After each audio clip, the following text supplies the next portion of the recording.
The next group of instructions are control instructions. These alter the fetching of sequential instruction flow by changing the PC to something other than PC plus 1. So without control instructions, all we'd be able to do is just walk sequentially through our program, through successive memory locations. Now there are times where we want to alter that. If you've done any kind of programming, and it's okay if you haven't, you're familiar with things like loops and conditionals. So control instructions support those high-level programming constructs. Now, one type of control instruction is called an unconditional branch or a jump. These always change the PC. There's no condition attached. It's unconditional. So we're always going to change the PC when we have one of these instructions. With a conditional branch, we have a condition attached. The branch is taken if a specified condition in the instruction itself is true. And we take this branch by adding a signed offset to the PC to yield a new PC that changes to something other than the incremented PC.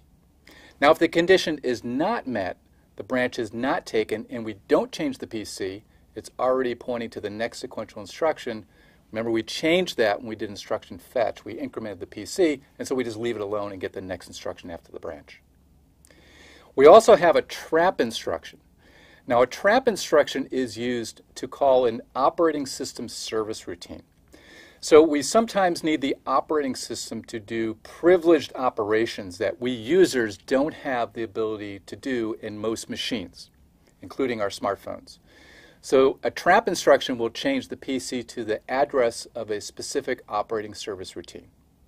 Now, after this routine is completed, we return control to the next instruction following the trap. So we go back to our user program to the instruction immediately following the trap.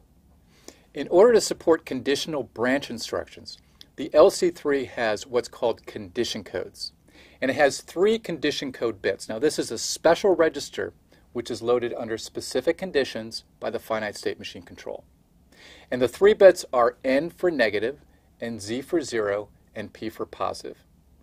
Now, these are affected by instructions that write to the general purpose registers, R0 to R7. And these are 7 instructions in the LC3, the 3 operate instructions, as well as all the load instructions, including LEA. Now, exactly one of these condition codes will be one at any time. These are mutually exclusive. You can't have something that's both negative and positive. Now, this is going to be based on the last instruction that altered these registers. So whenever we have an instruction that alters the registers, then the condition code will be updated by the finite state machine.